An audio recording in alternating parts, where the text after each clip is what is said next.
សួស្តីអ្នកទាំងអស់គ្នាមិនណែនាំអ្នកទាំងអស់គ្នាស្គាល់នេះគឺជា GPS Take GPS Take នេះគ្រាន់តែទូចមូលហើយតម្លៃវាតែ$12ទេហើយអានេះយើងដាក់ global ចាប់បានគ្រប់កន្លែងហើយអត់ប្រើ SIM card អត់ប្រើអីទាំងអស់ហើយនិយាយទៅគឺអាមងាយនឹងយើងដាក់លាក់ឲ្យ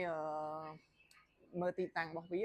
ចឹងដាក់ក្នុងឡានម៉ូតូឲ្យបានទាំងអស់ហើយប្រភេទនេះគឺ GPS Take ដូចគ្នាប៉ុន្តែវាមានតែឆក់មកស្រាប់យើងបាច់ទិញតែឆក់ទេហើយ waterproof វាខ្លាំងជាងហើយតម្លៃវា14ហើយអានេះគឺវាចាប់លឿនជាងធម្មតាច្រើនហើយវាប្រើពីប្រព័ន្ធដោយសារអញ្ចឹងហើយมันវាចាប់លឿនហើយលក្ខណៈរបស់វាហ្នឹងគឺឆក់ហើយ waterproof វាគឺខ្លាំងជាងអាធម្មតាហើយអានេះគឺជា GPS ប្រើ SIM GPS ប្រើ SIM នេះវាមានអាថតសលេងនិងអា live location អា live location នេះតម្លៃរបស់វាគឺ45អានេះថ្ម10000អញ្ចឹងអានេះគឺថាជីទៅដល់ណាដឹងដល់ហ្នឹងអានេះសម្រាប់ដាក់ឡានណាបើថាចង់ដាក់ម៉ូតូក៏ដាក់ទៅដល់កន្លែងមានកន្លែងណាយើងដាក់អានេះថ្មវា3 4ខែមិនអស់ហើយវាឃើញម៉ូតូទៅណាគឺទៅនឹងភ្លាមទៅខារ៉ាអូខេចូលខារ៉ាអូខេលោតខារ៉ាអូខេភ្លាមហើយ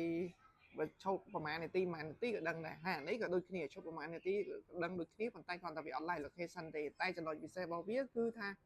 យើងអាចខលទៅស្ដាប់សលេងបានអញ្ចឹងរាល់ការសន្ទនាអីហ្នឹងគឺថាអាចដឹងបានហើយ